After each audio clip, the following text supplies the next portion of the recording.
G'day, money miners. Talk about a bloody aluminium and alumina and bauxite spectacular coming your way. And tell you what, if you want to move an absolute shitload of bauxite, MMS would friggin' move that for you, or any other bloody blasted rock you can think of.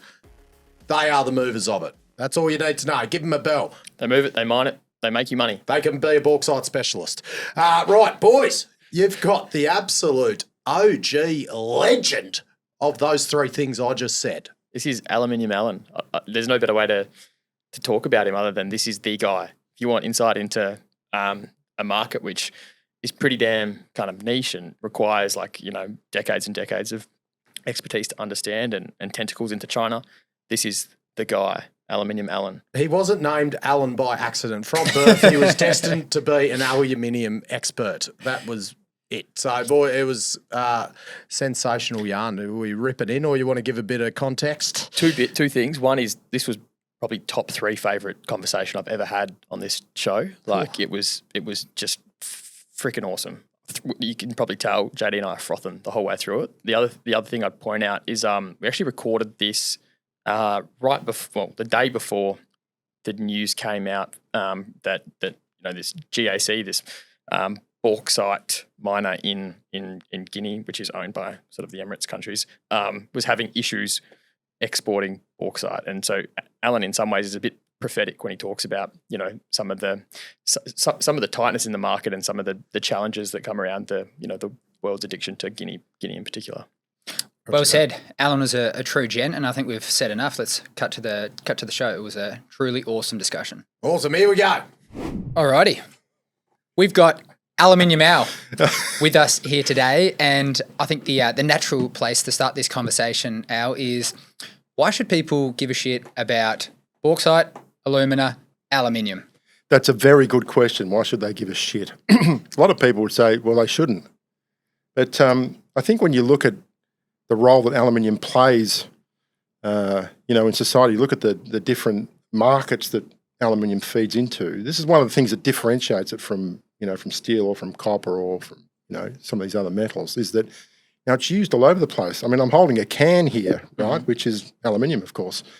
And so it's packaging, it's construction, it's electrification, it's transport, it's consumer durables, all these different applications, which makes it quite a versatile metal. So, and kind of no matter where you look, you're going to see it somewhere. Mm-hmm. So people should care a little bit more about it, I'd say.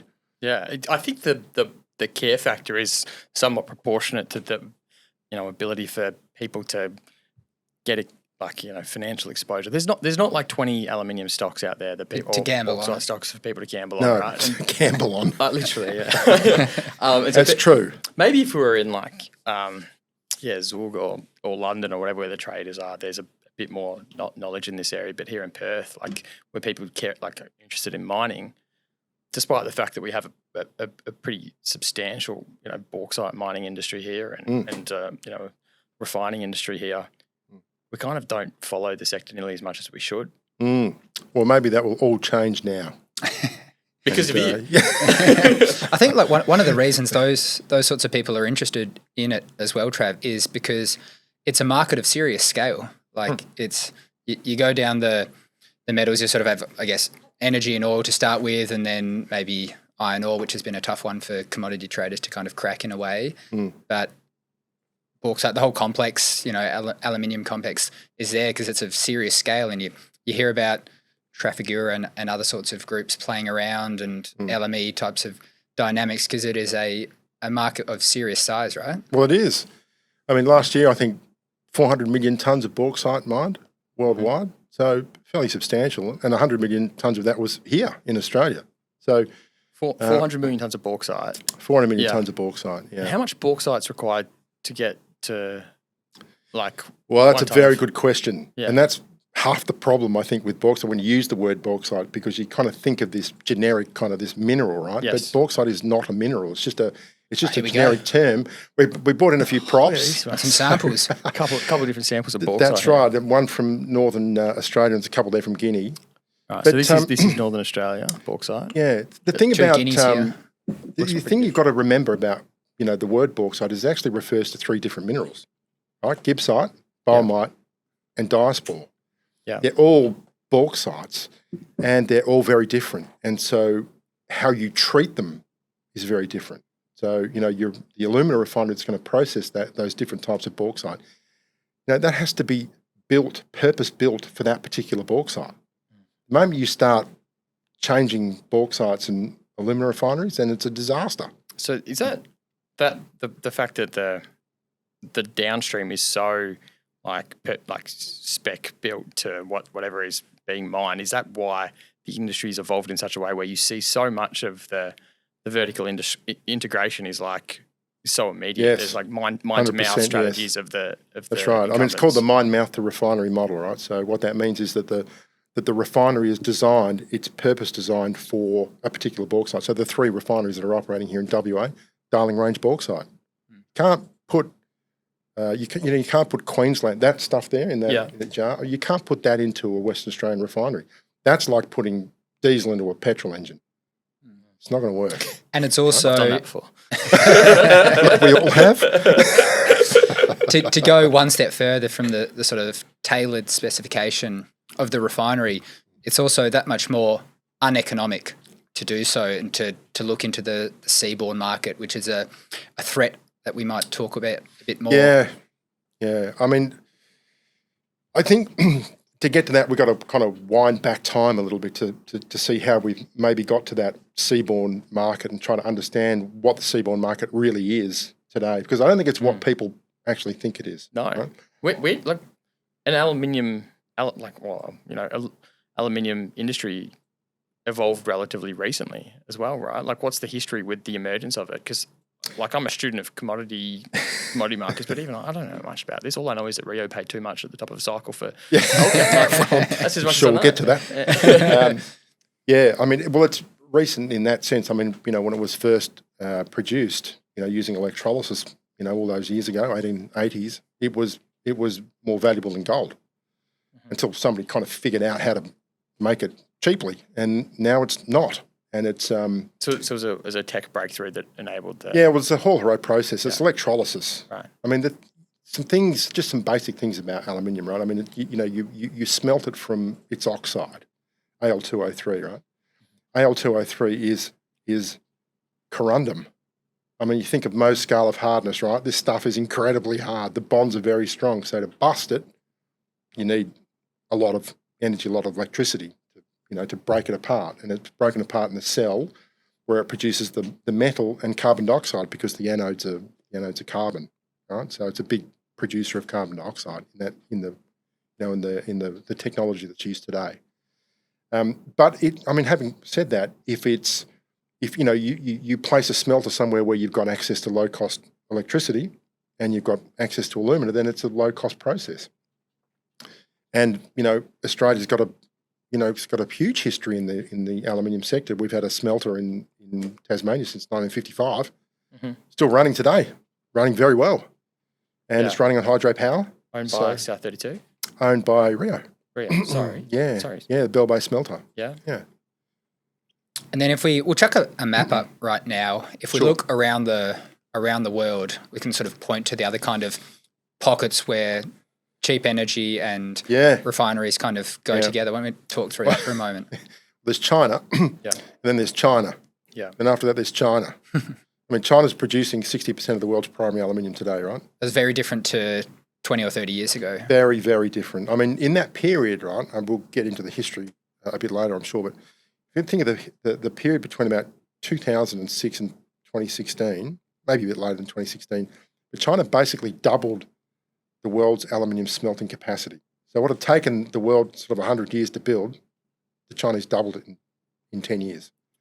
Same with alumina refinery, because you need the alumina, obviously, to feed into the smelters. They basically built, the world's alumina and smelting capacity in 10 years. Powered by cheap coal. Mostly by cheap coal. Now there's hydro smelters in Yunnan, or hydropower in Yunnan, so the smelters have kind of relocated. And they're putting in a lot of renewables right now.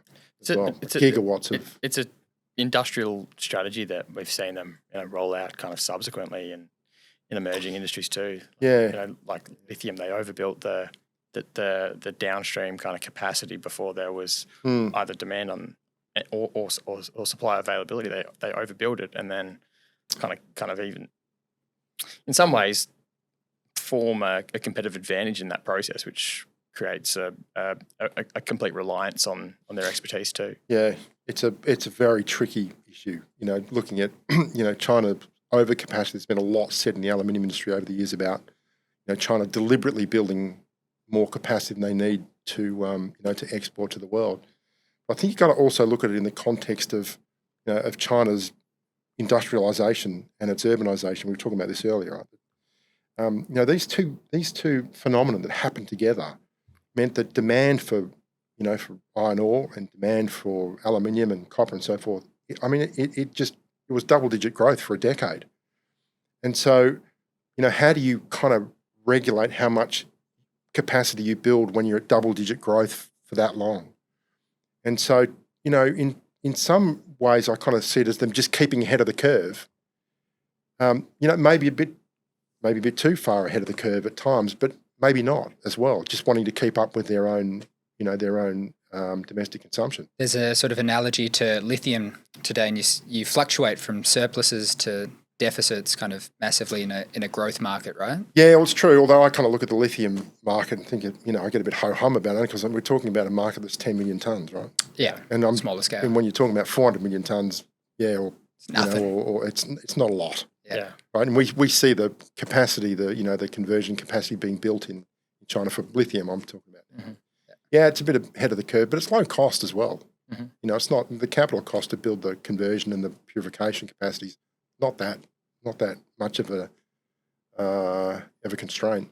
Mm-hmm. And the bauxite that China has used over the past 20 years, a lot of that has come from China, right? But that's sort of changing over time and could look a bit different, looking forward over the next decade or two. Yeah, a lot different. Again, we've got to kind of wind the clock a bit back a bit here, and kind of look at when this phenomenal growth period kind of started. I mean, China's got a lot of bauxite. It's diasporic bauxite, right, which is monohydrate, and it's like gravel. I mean, the first time I saw it when I went, here's me, the bauxite export, right? Turn up to China and there's a truck goes past me full of these grey rocks on the back. I said, "What's that?"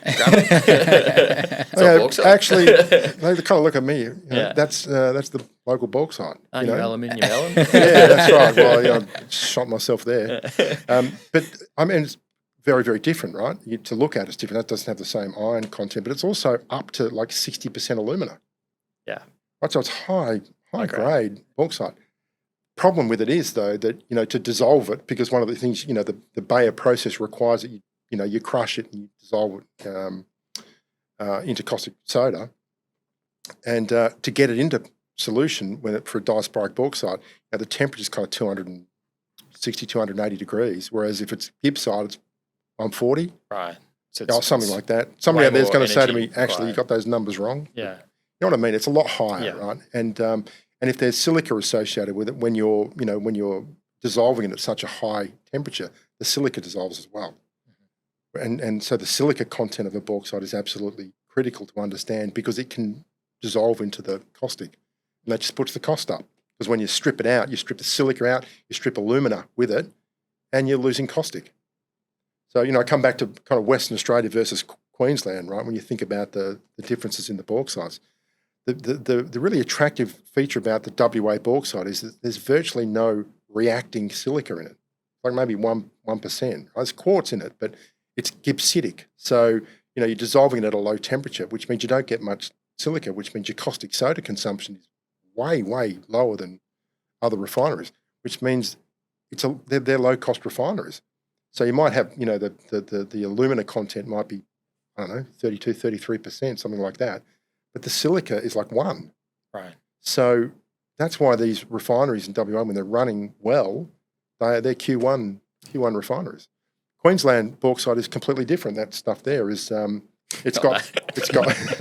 Now that's what ends up. Yeah. This turns into that.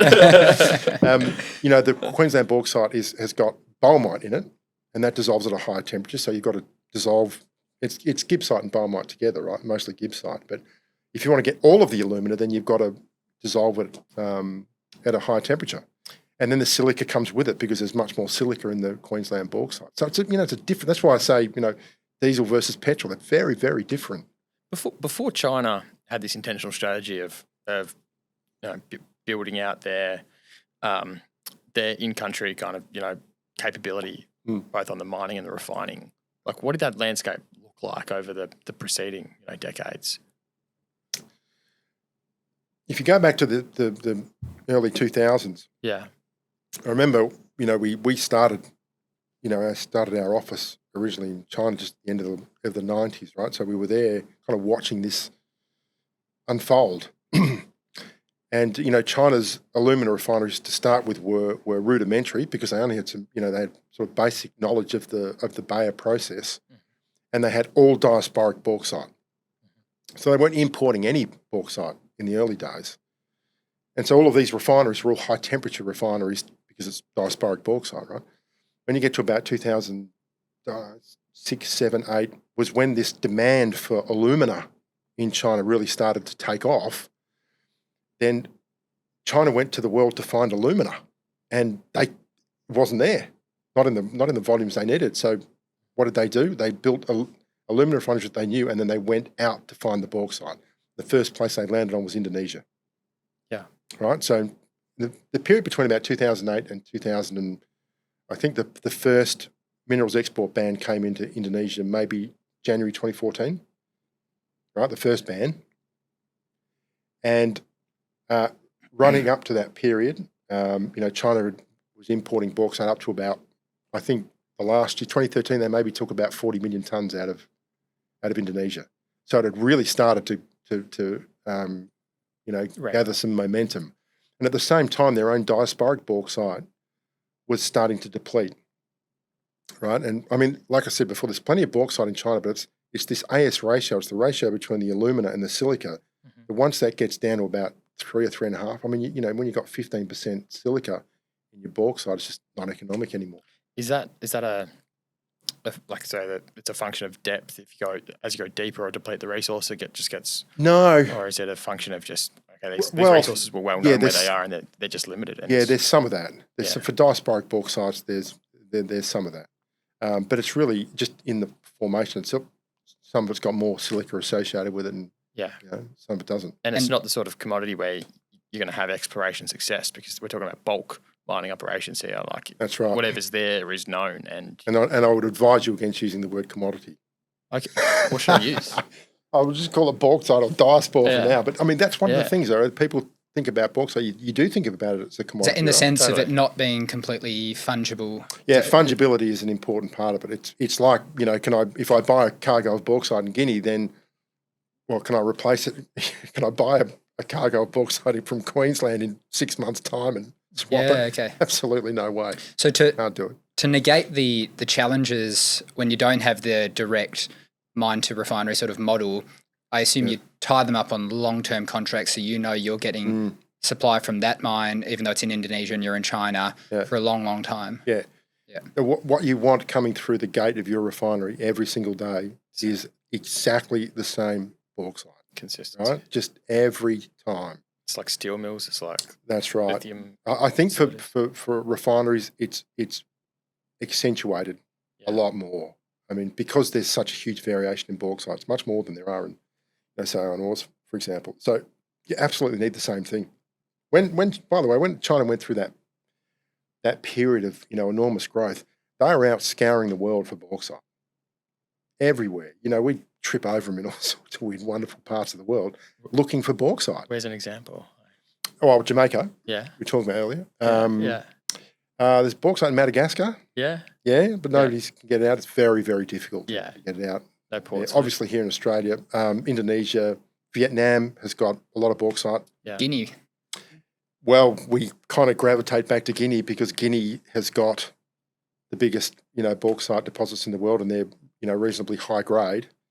And there's enough there to keep every refinery on Earth running for the next 100 years. There's a lot. What's the catch with Guinea? Well, it's Guinea. Right. I mean, for China, what's the catch for Guinea? It's the other side of the Earth, right? So there's always going to be a huge freight component. So the bauxite price today on our index is probably about $77 for standard use that term advisedly, but for our reference grade of Guinean bauxite, it's about $77, and probably 30 of that's freight. So that's one of the drawbacks. But The other drawback, of course, is that it's not an easy place to operate. But the export profile, it's just been dramatic the last decade coming out of For Guinea, Yeah. Well, again, I'll bring the clock back to say 2014, right? Because the Chinese model, right? So they shifted. They couldn't have the mine mouth to refinery model. It didn't work because you couldn't get the mine mouth. You couldn't put your foot on enough bauxite to make a mine mouth to refinery model work. So they went to Indonesia, and the model then was Indonesian bauxite into refineries in China, and that's the way we'll play it for the next decade or so.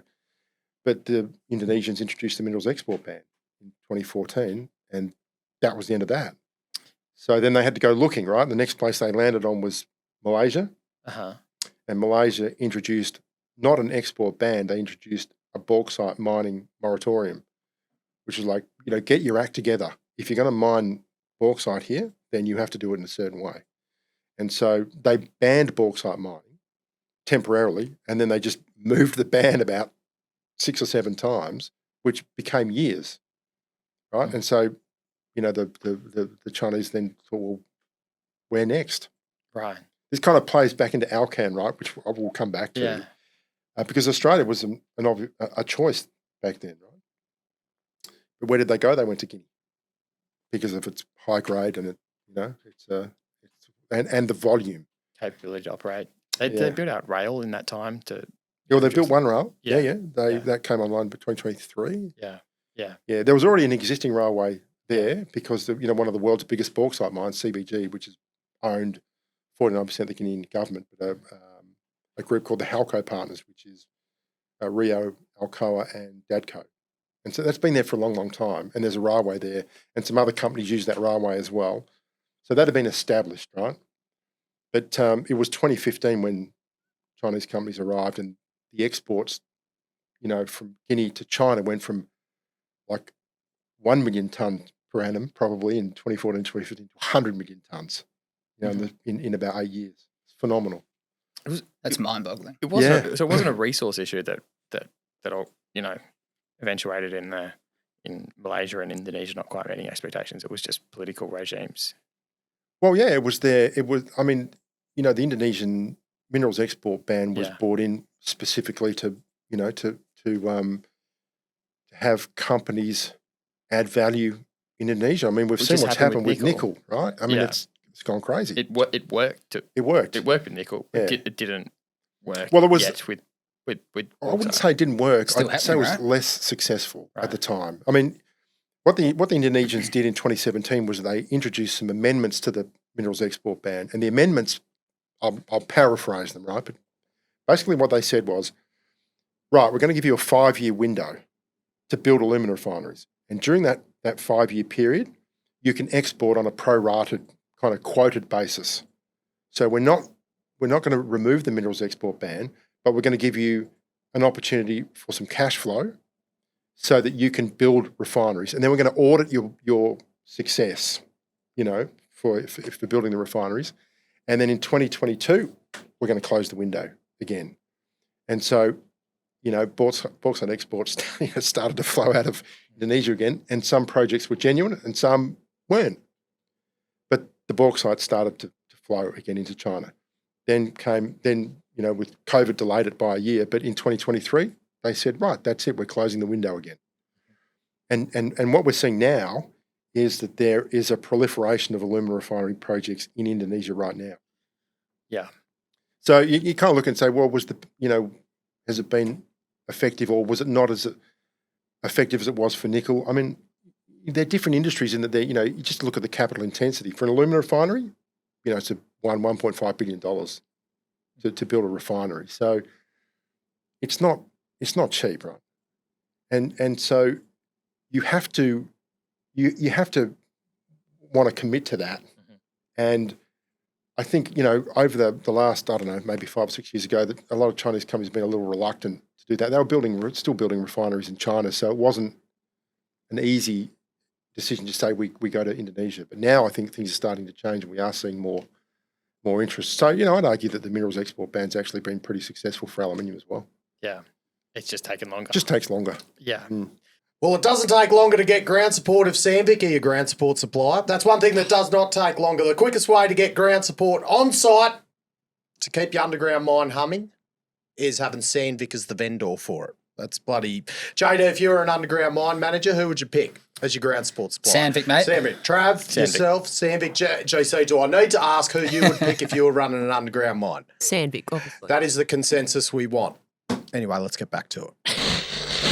It's kind of fascinating. So that's like the Chinese part of the market over time, which of course you can't have a commodity story without what China's been doing. But but simultaneously, what have the Western companies been doing? What have the Russians been doing? Like what's been happening? Very little to nothing, I think is the honest answer. Right. When you look at how much capacity has been built in China, I'm talking about alumina refining capacity and smelting capacity. I mean, there's been some has been built over the period, but, China has just eclipsed the lot. There's been a few refineries built, but there's been, I'd argue, I think there's actually been more curtailed than there has been built. So the refineries that are owned by like the South 82s, the Alcoas of the world, the Rio Tintos of the world, they're basically all the same refineries that were around 30 years ago. Correct. Yeah, you've seen not a lot of. There's been a few built in Vietnam, but they were built by the Chinese. Yeah. One of the biggest refineries in the US, Port Comfort, which was owned by Point Comfort, owned by Alcoa, was shut down, and the bauxite sent to China. Gove, if you remember, you probably don't remember, there used to be an alumina refinery at Gove in Northern Territory. I didn't know this. Yeah. Shut that down. 2015, I think. Shut it down, sent the bauxite to China. So capacity has sort of come out more than it's been built. Alumina refining, I'm talking, not smelting. But what is the story with Alcan? Right? Like, I mean, it's just like everyone knows. You couldn't wait too long. No, it's like so if like I don't know if the story is that I have to Western change my companies have beer to done answer this question. Yeah. So, Why? thanks for the Coopers, by the way. It makes me feel like I'm at home. We've got to look after the South Australia Tyler here. Actually, thanks to whoever. I can't remember who bought Coopers for us, but anyway, thank you for that. The Alcan story. It's intriguing, but it takes you back to the heady days of sort of 2006, 2007, right? And we were talking about this, this period in time where I think the rest of the world realised that what was happening in China was real. And that was, reports coming out of China that iron ore was going from sort of $15 a tonne to 70, which, that's a hell of an increase back then. And is it real? Is it not real? Is this whole idea of urbanisation real or not? But I think it was about that time that it was, people could see that this was actually happening, and demand was just, it had skyrocketed, particularly for iron ore. But there was a thought that aluminium would go with it at a similar kind of pace. Where did that come from? That perception? I think the general idea of industrialisation. I mean, we were talking before about the different market sectors, right, for aluminium. So construction is a big one for aluminium as well. So, construction starts to pick up, then aluminium demand starts to pick up, and infrastructure and transport and so forth. So there were signs of demand, increasing quite significantly in China. At the same time, the Chinese were out looking for alumina. So these kind of things were all coming together at a time when, markets became very frothy and bubbly, and, people got a bit sort of over exuberant. Yeah. Just to some degree. And when you think about Alcan, come back to Alcan, right? So at the time, in 2007, there were a number of companies that were running the ruler over Alcan. It wasn't just Rio. Yeah. BHP was too, right? Well, BHP had a look, but they'd never come out and said anything. They hadn't come out and made a bid. And then Alcoa bid first. Alcoa did first. Yeah. And that turned hostile, right? Yeah. And that was rejected. And then Rio came way over the top. Well, no, there was one in between, which was Vale. Vale as well. formerly known CBRD. Yeah. Yeah. So CBRD made a bid, right? And so Rio trumped it. But I remember at the time, because we were doing some work for BHP and some other companies, we were kind of all looking at the valuations that would go with these crazy prices that were being offered, and you kind of think, you look at it, you think, how the hell did they get to that valuation? What are they assuming? Yeah. Yeah, I mean, there's only so many numbers you can change in a financial model to get it moving up. It's got to be aluminium price, right? Or it's got volumes, or whatever it is. There's so many parallels to lithium. Yeah, It's I mean, like but you just the keep getting prices reminded, were. I mean, in the end, they paid $36 billion for it, right? US, which in today's money is probably about, I don't know, 55 to 60 billion, right? It's a It's lot. a lot of money. And it was significantly higher than Vale, which was significantly higher than any of the other valuations that we kind of saw at the time. That people look at it and go, how did they get to that number? They debt funded it, and Well, they debt funded, and remember though that it was also the time at which BHP had made a bid for Rio. yeah, yeah, So there's a lot happening, and this is all coming. You come back to, well, this is China. This is this incredible growth rates, and these companies trying to position themselves to take advantage as best they could. And so Alcan was kind of the obvious target. Was it a bit of a poison pill for Rio to pay too much for Alcan so that they had defensibility from actually being acquired by BHP? Yeah, well, there's plenty of speculation Right. on that. I got my own view. But Do you reckon the government would ever have let that happen? BHP to take Rio? BHP. No. It's not just the government here. I think there would have been foreign investment review boards all over the world who would have looked at that and said, we're not going to. Yeah. I think it was always going to struggle just on that alone. Yeah. But I mean, you come back to the poison pill. The idea of the poison pill, right, is that you swallow it for a large sum of money, and therefore you're less attractive, as a takeover target. And my view at the time was that there was plenty of that in it. My personal view, there's plenty of that. It wasn't just. There's a factor. Yeah, it was a factor for sure. There was, like I said, there's all this froth and bubble about the aluminium industry and aluminium demand growth sort of going crazy. But by the way, we've got a suitor, and this is a dare I say, convenient way of making it more difficult. It's kind of amazing. The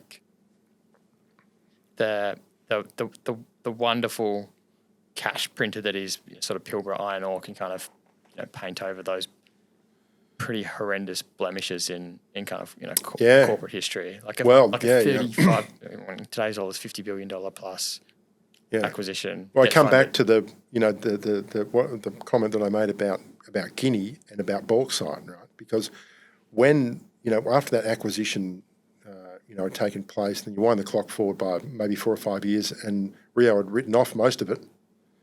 Right, so I think everybody looked and said it was a bad deal. How many years later was this? It was about 5. They wrote off most of it. Wow. Yeah. But I think they did another. They wrote off. I think they wrote it all off, did they? I'm under the impression it was basically At least 2/3. Yeah. It was a big write off, right? But you can imagine what that did inside Rio. I mean, you've got iron ore prices going crazy.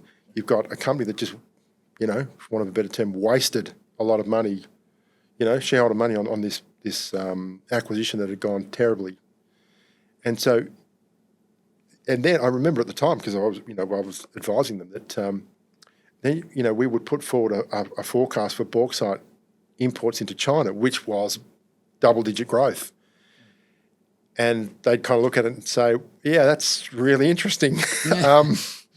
Thanks very much. And that's and they kind of leave it at that, because it was very, very difficult for the aluminium, business unit to attract funds away from iron ore, from anything else, especially after the disaster that was Alcan. Totally. But my view is that had that not happened, that Rio is incredibly well positioned to build out Weipa, so that a lot more bauxite from Australia right now would be going into China than's coming from Guinea.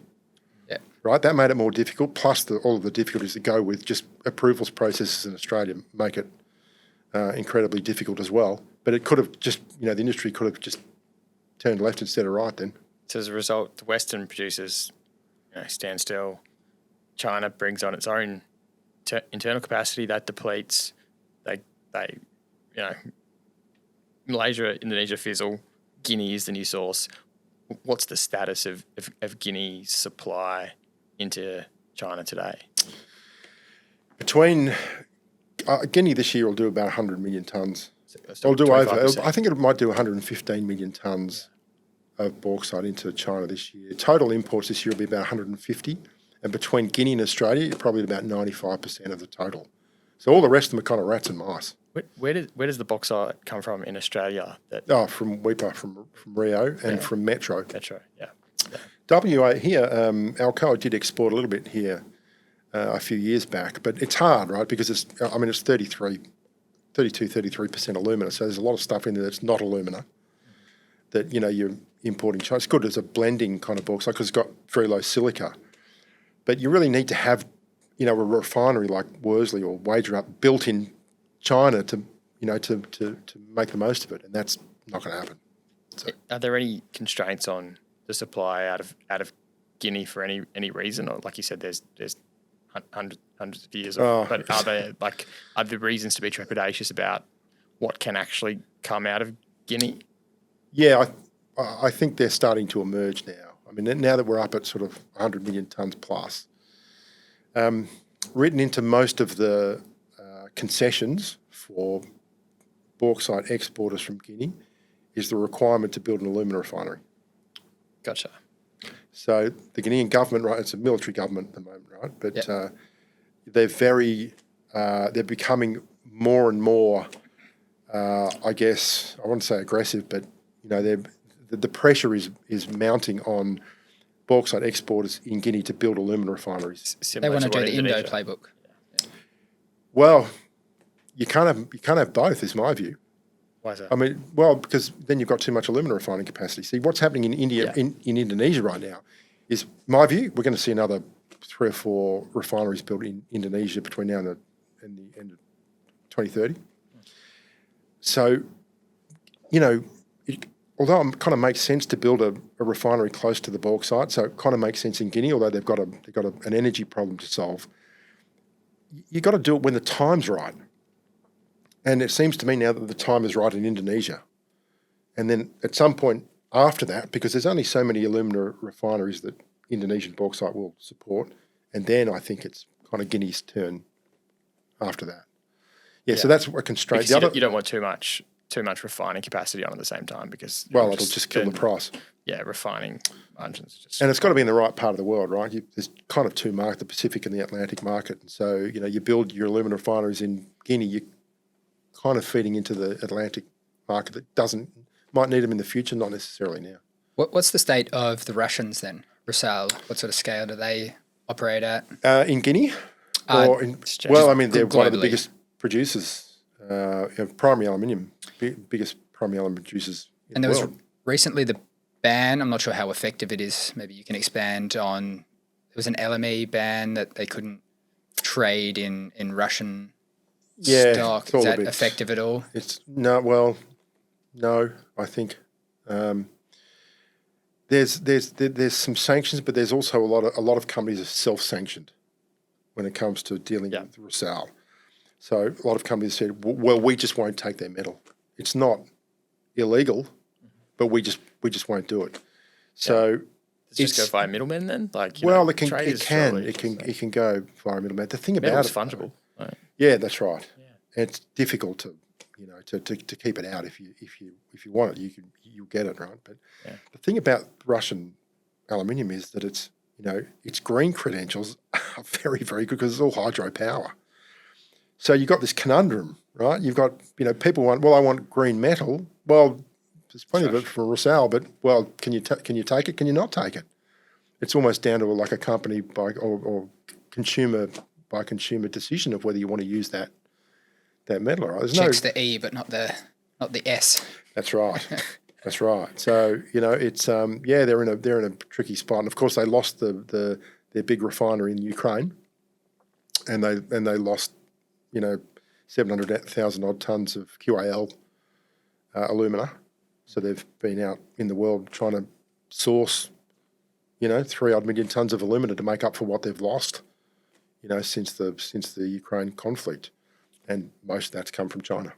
So to round out on sort of supply and demand, recycling is a pretty real thing. It goes well beyond a lot of the other metals that we talk about. Can you sort of expand upon the kind of percentage and size that recycling plays in the aluminium market? I'll do my best.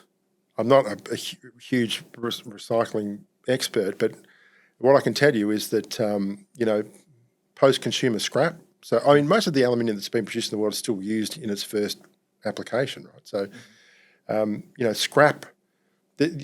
The attractiveness of scrap now, of course, because its carbon footprint is so small. Like the number is, that you'll hear from most people is 5%. It takes 5% of the energy to recycle aluminium relative to primary production. Right? I don't quite buy that, but it's not a bad.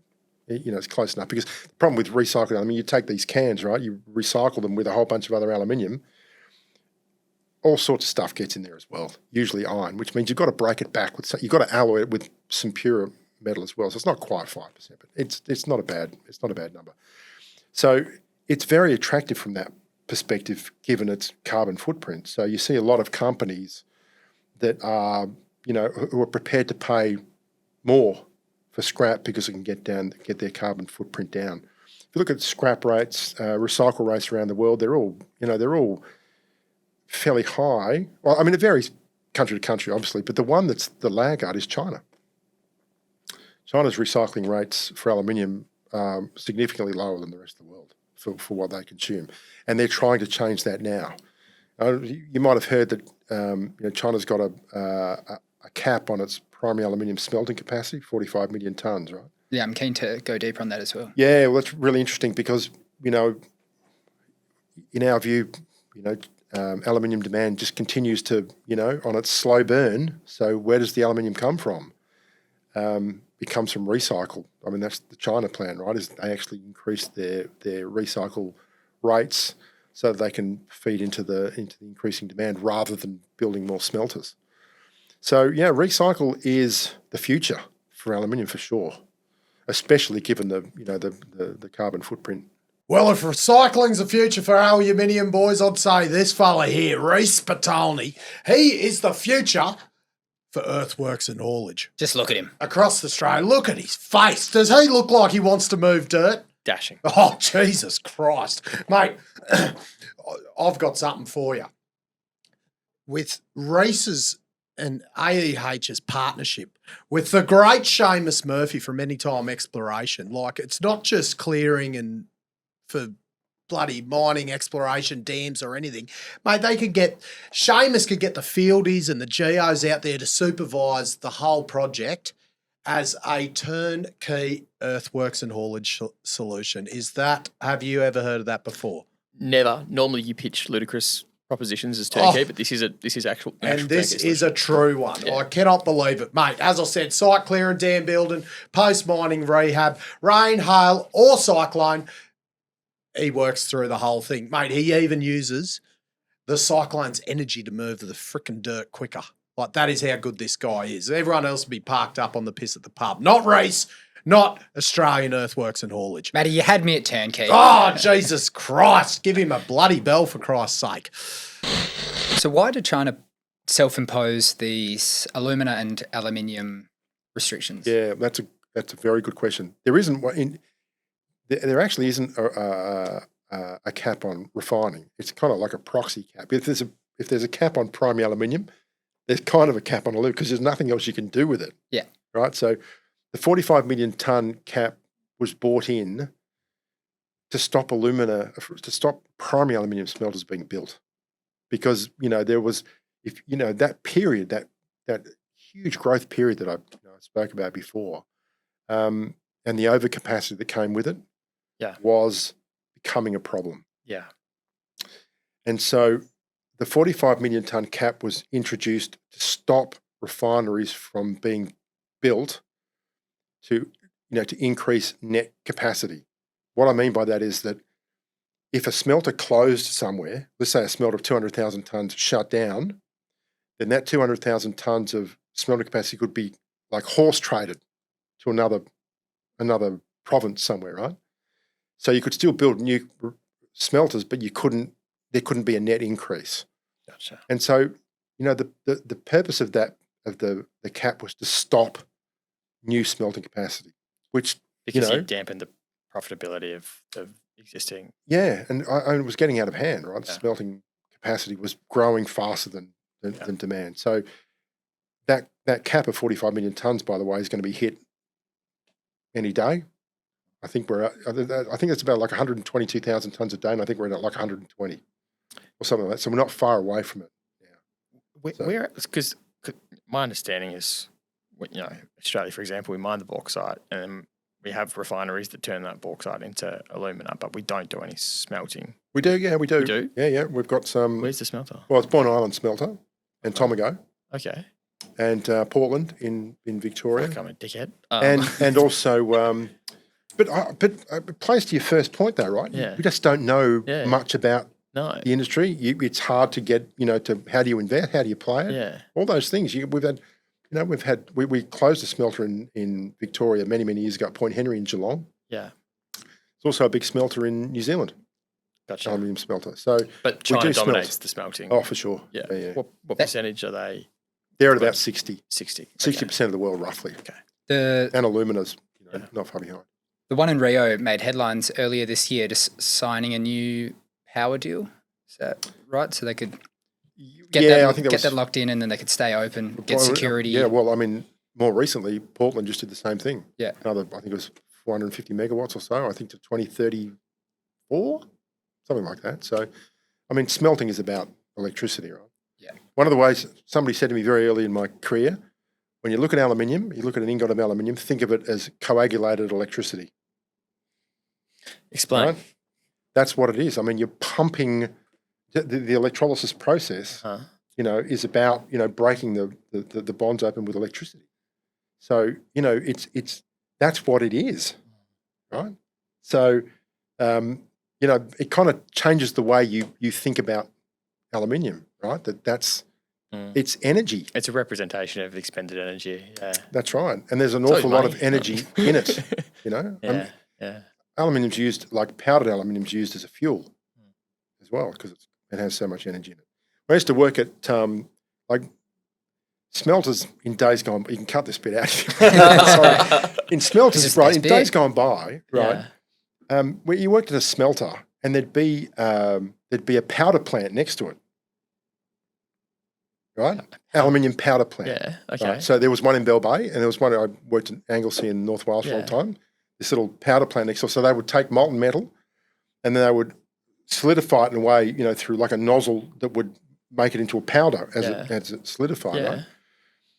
So you walk into these buildings, like they're all the same around the world. You walk into the front office of an aluminium powder plant, and then you walk through the front door, and then you turn right, and then you turn left, and then left, and then right, and then right, and then left. It's like a maze, right? And you finally make it to a lab, and then you go left, it's a labyrinth, and then you end up in some person's office, and then you're talking about this powder. I plucked up the courage to say to them, "Sorry, why did I have to walk through a maze to get to your office?"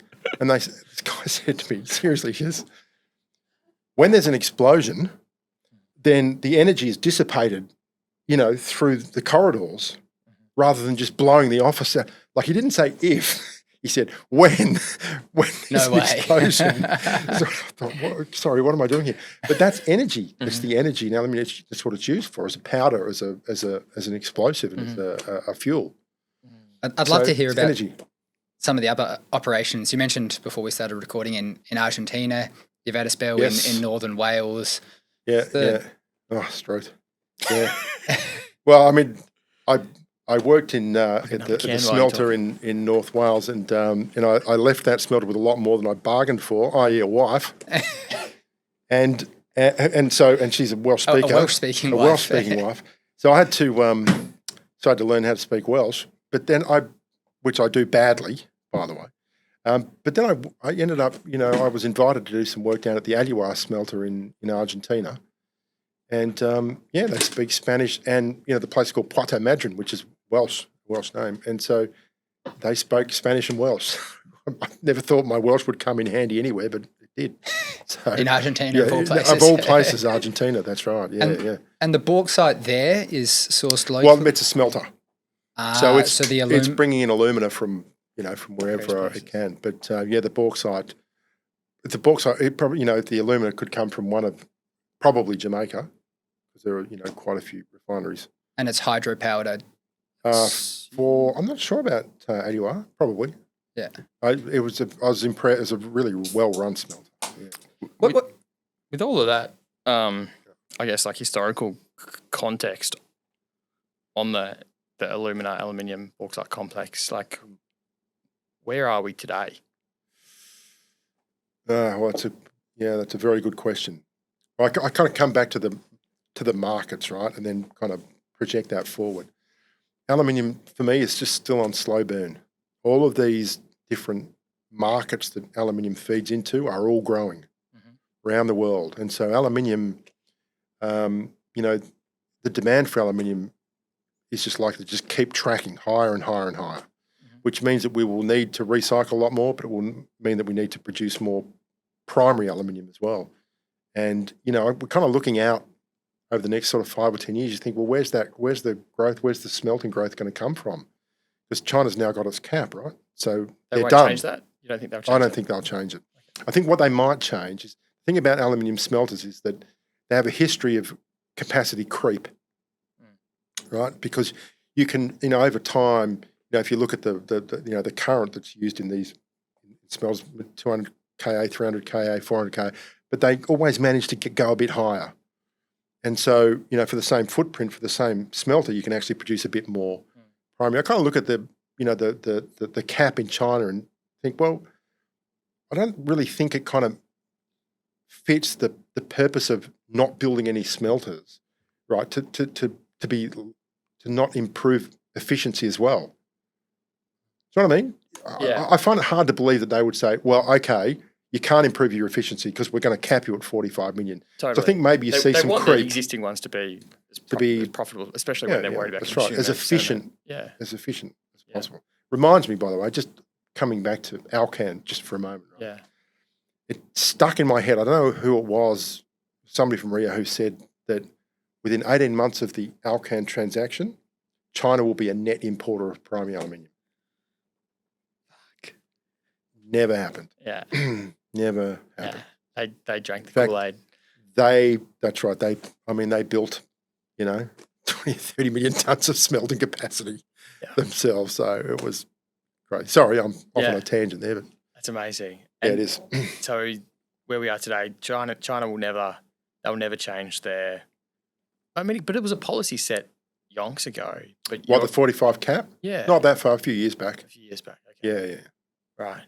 But you're I think what what we're seeing in China now in terms of investment into the sector, it's all recycle. Okay. And it's the systems that they need to put in place to collect the recycle and get it back into the system. So it's a very, very strong emphasis on getting that up to the rates of other countries. So China's smelting capacity, let's assume won't change for a while, but demand is growing. So you kind of have to look rest of the world. Guinea want it. They want it for alumina. They're not even. It's always alumina back to smelting, right? I mean, where the smelting capacity goes, where you've got low cost electricity. Yeah. So one of the hot spots in the world is obviously the Middle East. They're big producers of primary aluminium, not alumina, primary aluminium, and I think we'll see more capacity go into the Middle East based on gas, right? Because it's got a lower carbon footprint than coal. It's still not net zero, but it's lower. And they're importing alumina from wherever. All over the place. Yeah. Australia? Yeah. A lot of the Western Australia, a lot of the alumina from here goes to the Middle East. That's interesting. To Africa and to the Middle East. Yeah. Yeah. So I think you see more smelting capacity in the Middle East. You might see more smelting capacity in Southeast Asia as well. And they do have an aggressive policy to build out, a big industrial sector there, right? Like, I mean, in the Middle East. Yeah. Well, especially where it's, they've been looking to change the means by which they generate wealth for quite a while, but they've been active in the aluminium industry for a long, long time. Their first smelters went into the Middle East when I started in the industry. So that was decades ago. Where are the marginal bauxite tons coming from? Well, into China. So it's a China market, remember. And remember also, because now you guys know a lot about bauxite, right? So you know that the whole idea of value and use, when you look at these samples here, the whole idea of value and use is absolutely critical. Whether it's 33% alumina from WA or 45 from Guinea or 55 from within China, you got to do that value and use calculation, right, to see who's sitting at the margin on a value and use adjusted basis. And on our analysis right now, Peel it's that actually, out on value and use adjusted basis. So it's basically like how many units of aluminium can you actually, or alumina. Can you actually But get think of it from, this way, from right? this per If I've got a refinery sitting in China, right, and I've got some choice, not a lot of choice, because now you know how a refinery works, right? So you want to keep the variation down. But if I've got the choice of processing a bauxite that comes from Guinea or from, say, Brazil or from, just say, Malaysia, for example, right? You know, am I better off paying $75 for the bauxite from Guinea, or am I better off paying 50 for the Malaysian bauxite? Now, the answer is probably 70 from Guinea, because it's that value and use adjustment. It's the fact that you've got, you know, high available alumina, you've got low reacting silica in the Guinean bauxite, so you're consuming less caustic soda. You're dissolving, at a lower temperature, so your energy costs are lower, and so you've got to take all of these things into consideration, and then bring it back to the cost curve, right? And go, well, okay, on a value and use adjusted basis, who is sitting at the margin? And on our analysis right now, it's actually some of the lower grade Guinean producers are at the. So every margin. refiner has a different cost curve if they're looking to source seaborne. Every stuff. refiner has a different cost to produce alumina. Yeah, absolutely. Yeah, hugely different based on the bauxite that they're processing and the amount of caustic they're consuming and the amount of energy. Because remember, if you're dissolving at 120 or 130 degrees versus dissolving at 280, then your energy loads are very different. But you're getting more alumina, right? Because typically, if you've got a high temperature type of bauxite, then it's got more alumina in it. Otherwise, you wouldn't bother chasing it. Right? Mm-hmm. So there's a lot of moving parts to to understanding how that cost curve kind of fits together. And to touch on the contracts, so how the deals are negotiated between the bauxite producers and the refiners. Are we talking contracts that'll be signed for a few years at a time, and the pricing dynamics, it'll sort of be measured against spot? It takes a while to react. What are the sort of characteristics of a contract? First of all, you have to slice out of that all of the vertically integrated production, because it's just coming across, here's my bauxite, like my mine mouth to refinery model. So we'll slice all that out of the way, right? Because that happens. Mm-hmm. Then the next layer is long-term contracts. So you might see, bauxite that's going from Queensland into China. Some of it can be like on a 10-year contract. Mm-hmm. Some of the stuff that can come from Guinea can be on multiple year contracts as well. And those prices will be bilaterally negotiated pretty much. With like floors and ceilings, or is there there's bonuses and penalties around grade. Yeah. All the sort of stuff that you expect, right? Classic, yeah. But about 10 years ago, we kind of looked at it and said, we can see it moving to an index. At some point, it will move to index pricing. But the barrier has always been the whole idea of value and use, just because these bauxites that vary so much in grades. But now we're starting to see that happen. Rio's been out to tender for bauxite in the past year or so. I think they've put out 2 or 3 tenders for bauxite from Gove and from Queensland, from Guinea as well. So I think we're now at the point where indexes will start to play a role in setting the price.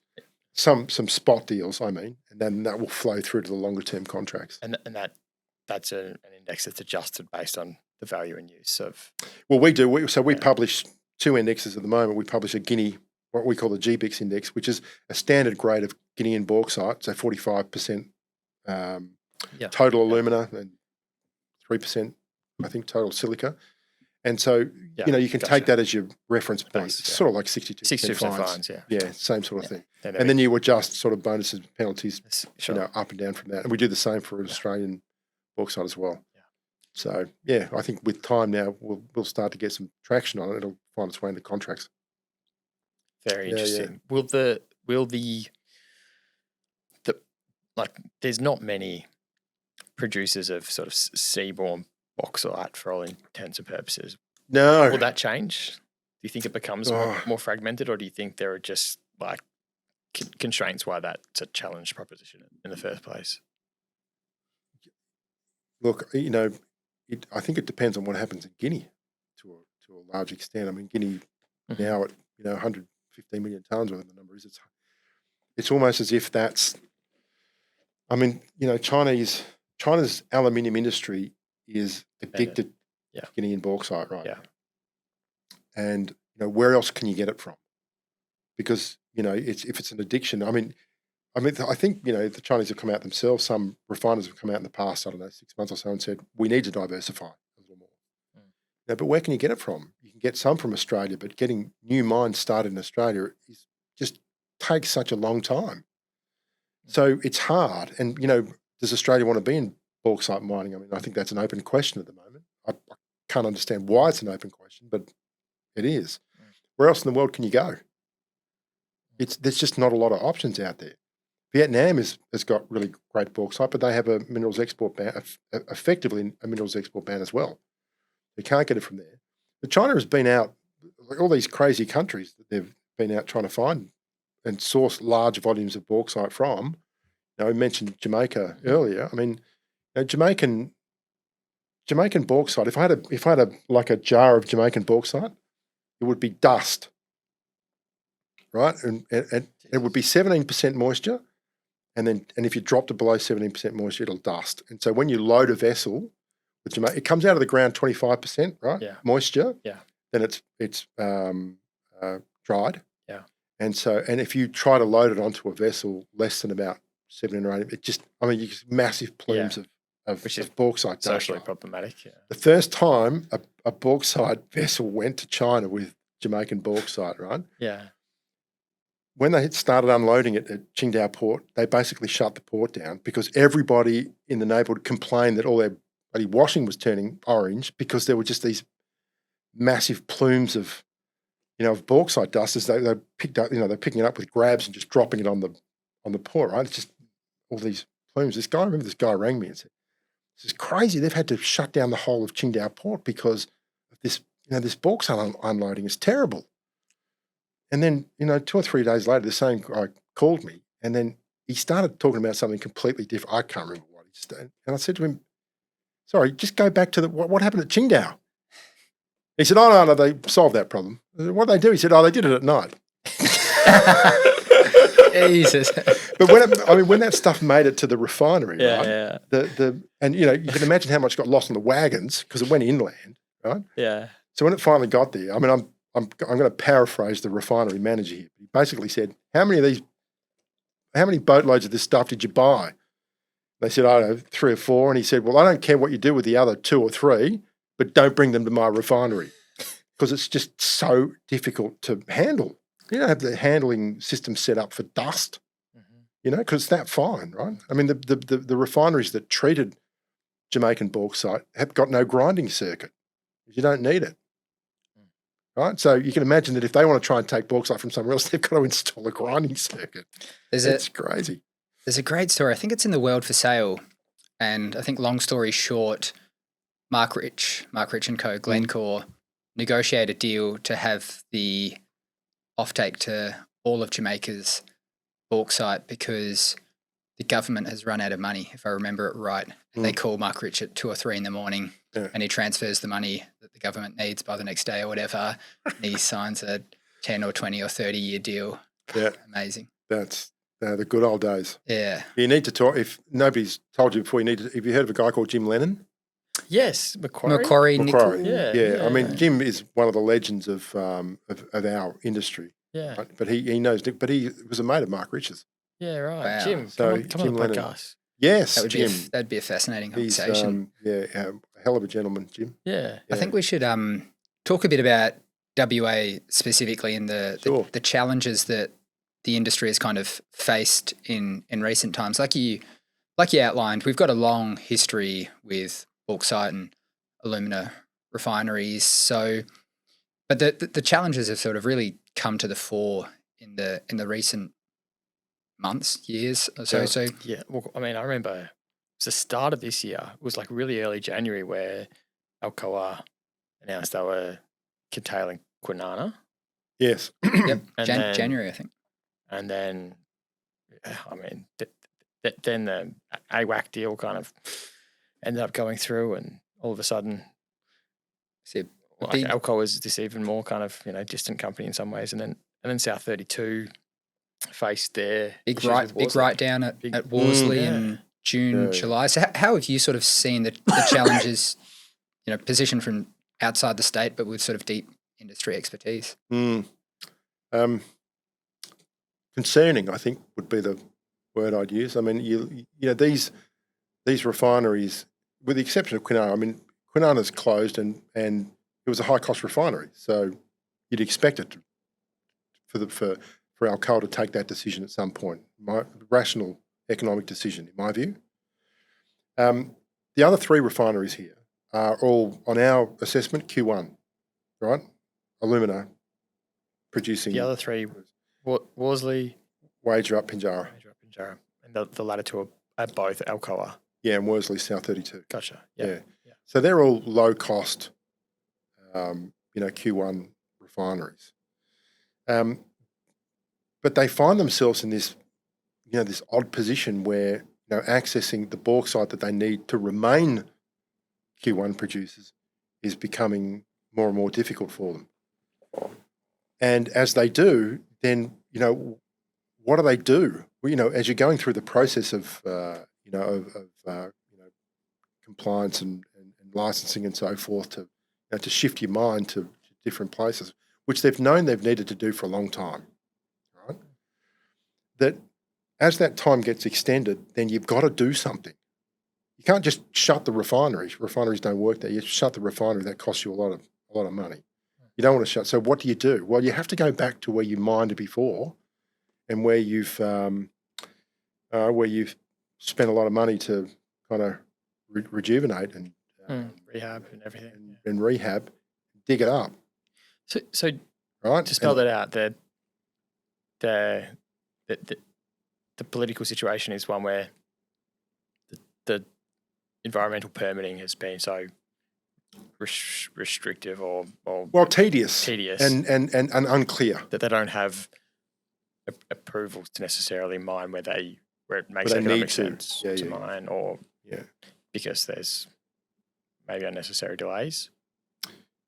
Yeah. Well, I mean, process or- I would call them unnecessary delays in that if the process was well documented and the process was followed, then it would be clear and you would know how long it's going to take, and you can plan accordingly.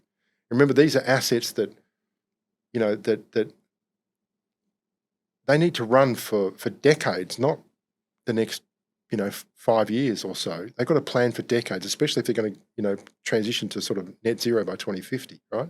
They require massive investment. So you need clarity. You need clarity about bauxite supply, what that's going to be, and what impact that's going to have on the refinery.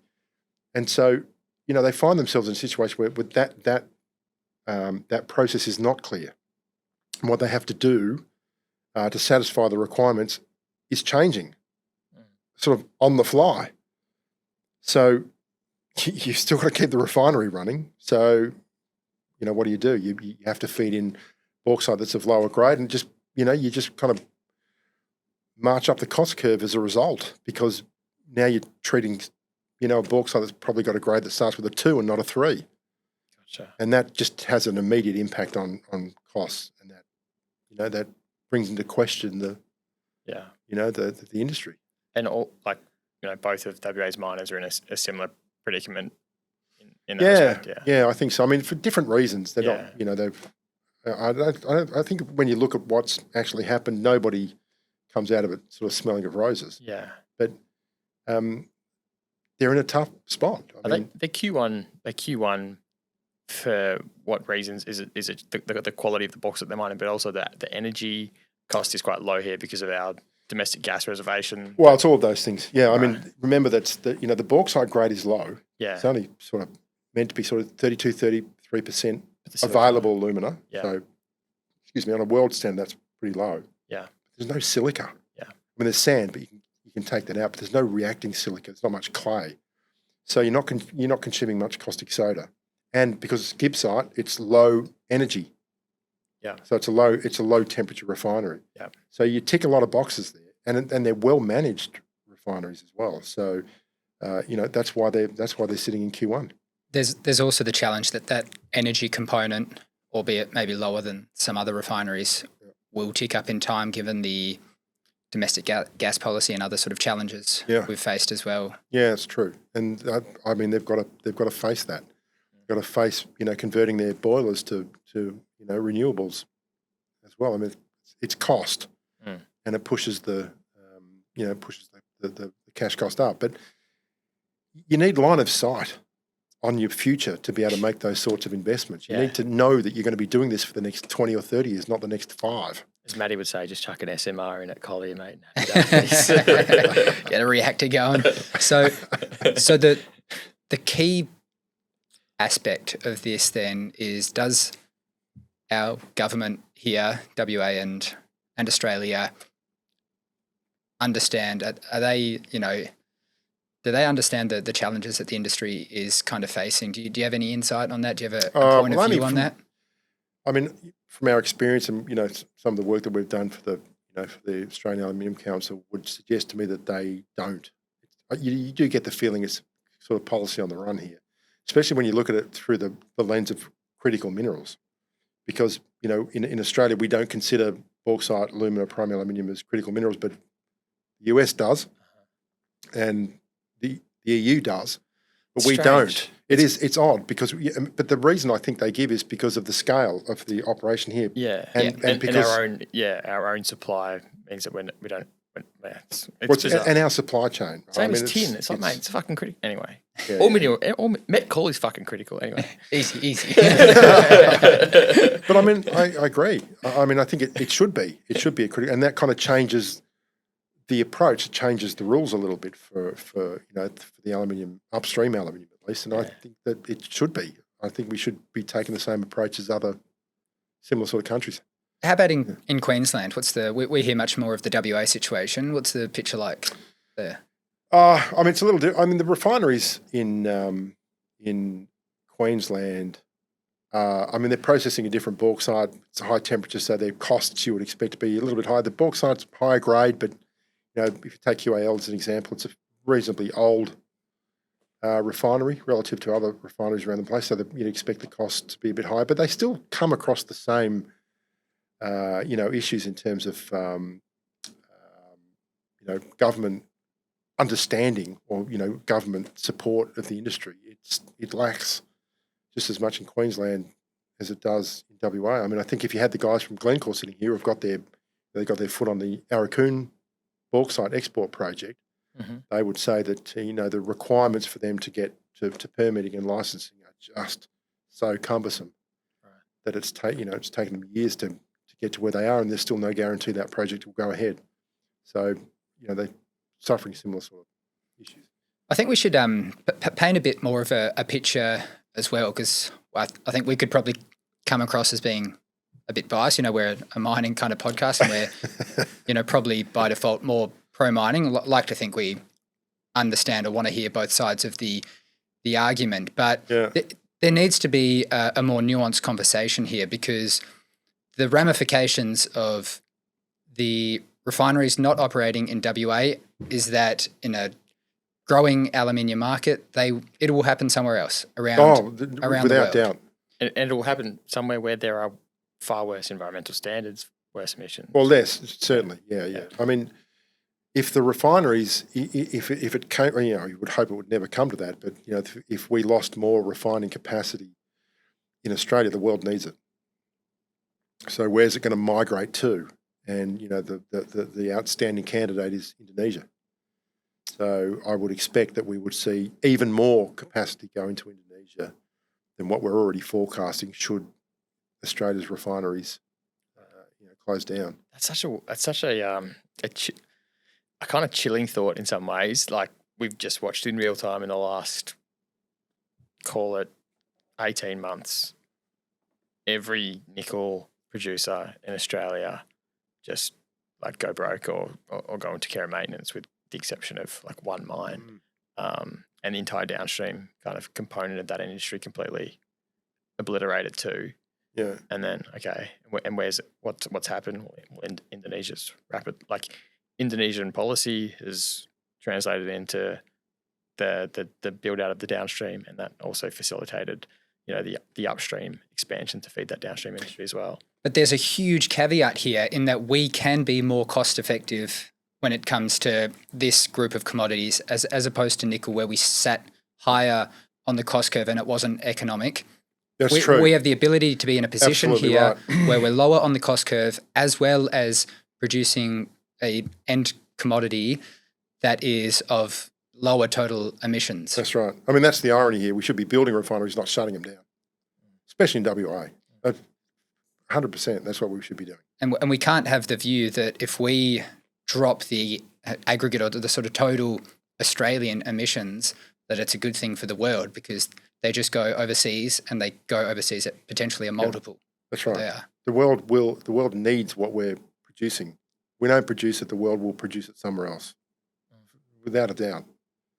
So it's now is a pretty important time, I think, from a policy perspective, to get it right and set it, and let the industry, well, from my perspective, let it expand. This isn't just an Australian problem, I think. I know there's the Australian context, but yeah, I think broadly there's a lot of this. There's a lot of this in the US. There's more than this in the US. There's a lot of this in Canada too. There's Western jurisdictions over a long period of time. Australia's hopefully had some sheltering for a while, but things are changing. But there's been a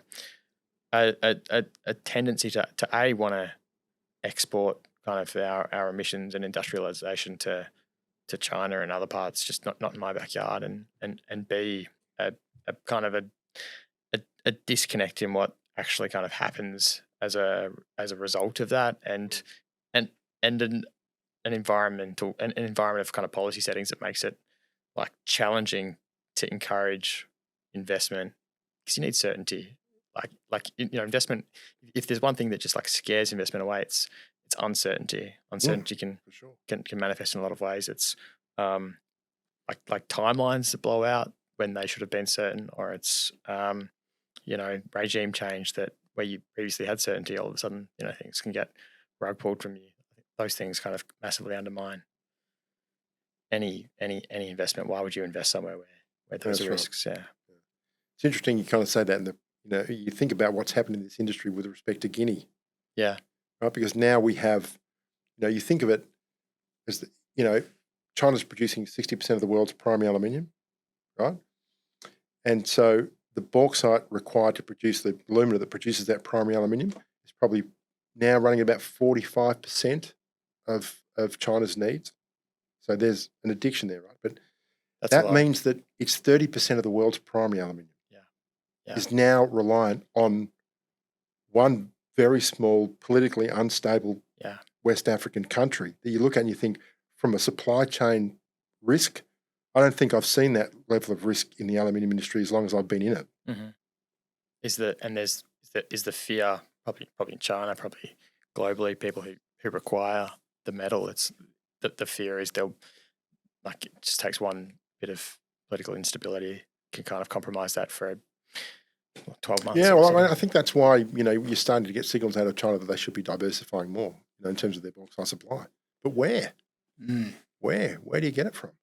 Yeah, that's the problem. It could get to a risky kind of point where a small group can have control in a country and hold a world, an industry producer to ransom in a way. Sort of knock on wood that doesn't kind of happen, but it's a risk when you have such concentrated supply. Well, that's right. I mean, there's a lot of talk in the industry that at some point the Guinean government will, increase the royalty or do something different, because they do have such a huge control. But I think right now the lever that they're looking to pull is to, is to force companies to build refineries, in country. And that, to me, like I said, it kind of makes sense, but, get in the queue. Get when your time is not here yet, but your time is coming. And so prepare yourself for that. Yeah. But it's true, there is always the risk that they can, they can have more of an influence on price that they have at the moment. That there's a positive to that as well, with Simandou going ahead in Guinea, and Rio Tinto being an interest there, as well as I'm sure there's some overlap with Chinese parties as well. They can sort of say, they can say, we're not going to put in all this amount of money if you're going to muck around with other parts. I mean, there's a sort of channel to think about down there as well. But hugely complexing component of the whole Guinea story. Yeah, is what's happening with Simandou and the role that Chinese companies are playing in that. How do you see that? I see Simandou. I mean, it's going ahead, right? Yeah. It's we get updates regularly because we got an office in Guinea, so you see it coming, and it's high grade iron ore, and it will come out in some fairly substantial volumes over time, and we're kind of cost curve fundamentalists, so you look and think, just displaces whatever's sitting at the top of the curve goes. Whether it's 100 million tonnes or whatever the number is, but 180 is what we've been told is the high cost the target volume. The iron ore cost curve is step, but you've got the high cost miners that kind of keep price where it has been for a good period of time. But that high cost proportion is 180 million tonnes worth. Simandou maybe by the end of the decade could be 120. Yeah. That's something I don't know if you believe that. I think they could ramp it as fast as they possibly could. Well, I think what they've demonstrated with bauxite is that they can do it. Yeah. So I have no doubt that whatever the number is that they're going to target, that they'll get there. The thing about Simandou is, though, it is a long way. Yeah. So it's like 630, 640 kilometres. Then you've got I can't remember whether they're translating or not, but on our numbers, I think we did it was about maybe $40 FOB. So it's 70-ish The grade. landed. The The grade, that's right. VIU, back to value in use. Yeah, Grade. What impact that has. That's right. So, and then for I think about the low cost producers as well. It's like you don't just get punished on a proportionate basis to your grade. Your realizations disproportionately get punished in some ways too. Yeah. But thankfully, that's not bauxite and alumina just yet. No, that's right. No, not yet. But yeah. What do you think the industry will look like in you've been doing this for too long. 30 years? I'm the only one left in the everybody else is, natural attrition has taken everybody else except me. 30 years from now, what does it look like? And who are the big winners and who are the big losers? Oh, that's a hell of a question. From an aluminium perspective, I think China solves its carbon issue for the production of electrolytic aluminium. Recycling, renewables, nuclear, whatever it is that they will solve the problem, and then we'll see the footprint, the carbon footprint for the aluminium industry will plummet as a result of what they. I mean, that's the elephant in the room we didn't even talk about today. Was the 6% of carbon emissions come from the refining of smelting. Yeah, that's right. Yeah. So China has to address that. Yeah, they are at the moment, but I think they'll take some pretty big steps in the future to reduce, the carbon footprint for their own primary aluminium. So I think in that sense they kind of win, but I think you also see other countries where you've got availability of low cost energy. You see smelters. You'll see more smelters start to pop up, and whether that's the Middle East, or some hydro around Southeast Asia or some other parts of the world, I think they start to win a bit more. I'd love to be able to say that Australia wins as well. That we build more refineries and we have more refineries sitting in Q1 because we have the raw material to do it. We have the capability as a country to do it. So you want that to happen, but whether it happens or not, we'll see. But the other big change will be recycle. See much more recycle come back into the aluminium world. And the efficiency would get better. Yeah, well, the green aluminium, whatever that means, you'll just see the demand for that increase more and more, and that will pull in more and more recycle. Yeah. Recycling systems will improve. Recycling capability will improve. Do you think it'll be like a market that will like generally be balanced most of the time, because there are these like large long life reserves that can be tapped into, but we'll just have intermittent periods of being like, tremendously imbalanced and price just goes lower. I think that's if you look at the history of the industry, it is a capital intensive industry, right? Smelting, refining and so forth. And, if you look at the sort of the supply demand balance, the history of supply demand balance, it doesn't really change that much. You guys are too young to remember what happened in the 90s with the have you ever heard of the MOU in the aluminium industry? The MOU was when the Soviet Union collapsed, primary aluminium flooded into the rest of the world, right? And so the aluminium producers at the time, the rest of what they had to get together and sign what was called an MOU to cut their production, to compensate for the amount of primary aluminium that was coming in. And the industry as a whole, they did it. Yeah. Effectively. All of the big producers at the time got together and said, okay, we're going to, for our own survival, we have to make some cuts. Cartel behaviour in some ways. An OPEC style thing, but more for survival than for making That's right. green. Yeah. That's right. And they kind of weathered that storm. But that's the only, other than that, the market sort of, goes in and out of balance. You might see some refining capacity come out somewhere or some smelting, and things might go out of balance for a while. But the industry tends to work together, to sort of compensate if that happens. In 2018, the largest alumina refinery outside of China, which is Alumina in Brazil, was forced by the Brazilian government to cut half its capacity, right, for a whole bunch of reasons. But, and so the alumina price, sort of up to sort of $600-700 a tonne. And so there were a lot of smelters that were short alumina all of a sudden. So the industry kind of came together to make sure that the smelters that needed the alumina got the alumina, rather than force them to close, because that's a disaster in the aluminium industry, right? You have to force a smelter to close. So the point is that it's more or less balanced. When it gets out of balance, the industry tends to kind of work together to make sure that nobody kind of really, that you don't lose anybody, because it's a big deal. And I can see that continuing to be the case, that things are more or less in balance. Mm-hmm. When it comes to alumina, the way that the world has kind of worked over the past, 10, 15 years or so, is that China's kind of acted as a bit of a sponge. If there's been surplus alumina, China tends to kind of soak it up, and that keeps things in balance as well. So from that perspective, the industry kind of works pretty well together.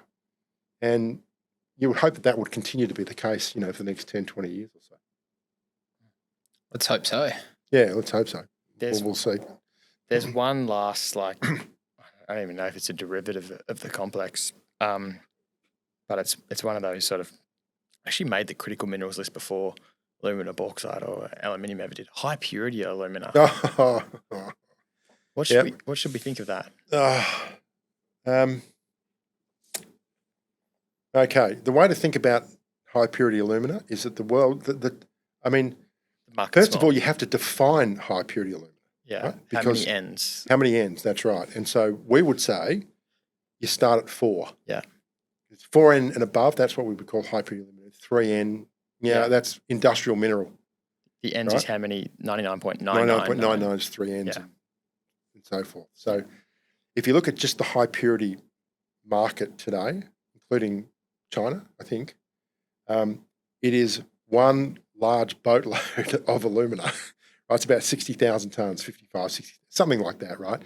But the thing about HPA, high purity alumina, is that there's so many different applications for high purity alumina, whether it's sapphire for LEDs or polishing of semiconductor, whatever it is. There's lots of and every one of them has a very specific requirement of the HPA.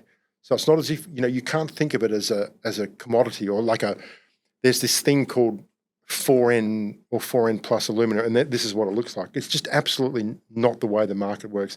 It's more like a pharmaceutical product. right? It's the way to think about it rather than like a commodity. You got to think about it like a pharmaceutical. And so it's almost produced in batches for particular applications. And those applications are changing rapidly. So therefore the requirements of the HPA are changing rapidly as well. So you've got to kind of get yourself as far away from thinking sort of commodity and cost curves and marginal ton as you can possibly get, right? Gotcha. And think about it in terms of those very specific applications and what they're prepared to pay for it. Very specialised, but potentially a high margin business if you can do it well. Well, not potentially. I call it a high margin business now. Yeah, if you can do it well. If you can provide, if your technology, because it's about technology, right?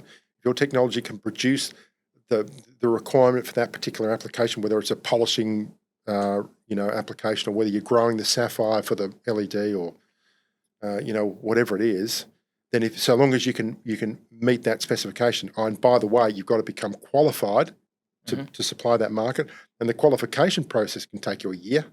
Yeah. Right. So it's a very, very specific market that that, like I say, is as far away from smelter grade alumina as you can. And then the best businesses are, someone much smarter than me said, the best types of businesses are when you're a small but important imperative part of a big and expensive process. So you have phenomenal pricing power. And hopefully pricing with semiconductors, totally. or LEDs for that matter. So. Pricing power is something that most commodity producers don't have. You know what I mean? Yeah. Like, well, they can't. I mean, that's the definition of a commodity in that sense. That you got a terminal market, and that you can't control the price. It's just all about where you sit on the curve, on the cost curve. HPA completely different sort of. That's right. I mean, I like that analogy. That's where HPA is today, I think. Yeah, that's riveting. What is there anything you want to leave our audience with or thinking about, Alan? I mean, what sort of views haven't we traversed today that you think would be kind of worth airing out? Oh, that we haven't traversed. Yeah. Well, that's a good question. I think, geez, we covered a lot. Yeah. I'll have to bring you back for manganese and tungsten and every other industrial. Yeah, mag. Yeah. Magnesium. Magnesium is. I'll leave you this to think about, right? Just from a magnesium, this can, right? Every alloy, like the alloy of the body, the alloy of the top, and the alloy of the tab, are all different, but every one of them contains magnesium, right? So the biggest use of magnesium is to alloy in aluminium. Yeah. So if you can't get the mag, you can't produce the alloys that are required to make all of these sorts of things. I think it's window frames or whatever, all the stuff around here that's all aluminium, right? China produces today somewhere between 85 and 90% of the world's primary magnesium. Seriously? That's something to think about, right? You talk about critical minerals and so forth. I didn't know that. It's quite amazing. That's going to give us a rabbit hole to go down. down. Well, it's an interesting one to dive down. But I mean, sorry, I was just going to say from an aluminium perspective, I think some takeaways here that I think people don't really understand all that well is just the versatility of the metal to start with, right? At one end, but at the other end, this massive concentration of where the raw material now comes from for the world. It's an interesting situation right now. Amazing. Could be said of many metals as well. I mean, yeah. Oh, one last one. Hello. Sorry. Go for it. I'll keep going. I just want to include this misconception out there. We had a bit of a chinwag before we recorded. I'd spoken to you that I'd heard that, aluminium, if you own Alcoa, you kind of get exposure to Freeport or vice versa, because in some ways these are substitutable metals. They're both pure play and they're hyper-correlated kind of stock. So if you're exposed to copper, you're exposed to Ali because, heck, at some point these markets are very substitutable. And you took issue with that immediately. I did. I'm not a big fan of the argument of substitution, and in some respects, it kind of comes back to we were talking about mag before as well, because magnesium is substitutable for aluminium in die casting, and it's an easy substitution. If you compare it with substitution of aluminium for copper, for example, it's complicated. It's not just, you look at the ratio of the prices and, you get up the next day and say, well, look at the alley price, look at the copper price, I'm going to switch. It just doesn't happen that way. You think about the applications that the copper is being used in, for example, and if it's a motor, like if it's a wound motor or whatever it is, then, and if it's sitting in a car, an EV or or whatever, then that car has been through a process to have it legally on the road. That process has to be replicated if you're going to swap out of copper and swap into aluminium, for example. Not only have you got a whole bunch of materials issues you're going to have to deal with, just in the differences in weights and and conductivity and so forth, then you have to go through the whole compliance issue as well. So to say that look at prices and you get to certain ratios and you kind of flip out of one, I just think is a nonsense. I think it takes some applications. I would agree that that are not non-critical kind of applications. Maybe you might see a bit of substitution, but in big chunky kind of uses for those metals, substitution takes a lot of time, and I don't see it happening. I also sort of take issue with the fact that that copper prices might move, relative to alley prices, for example. One moves without the other. So what kind of drives that? Why would one move?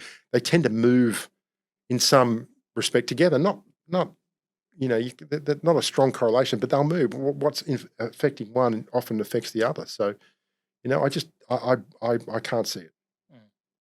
I mentioned mag because die casting is something that you can switch from alley to mag.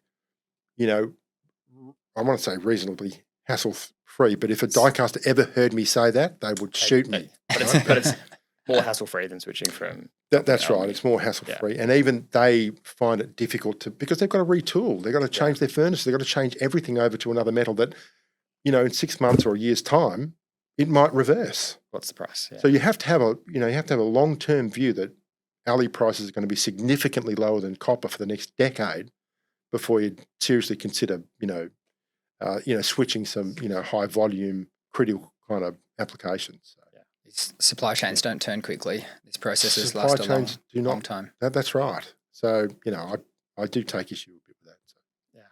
Yeah. This has been amazing. How long have we been going for? No idea. I've learned a complete boatload. And I'm just on boatload, let me say one more thing.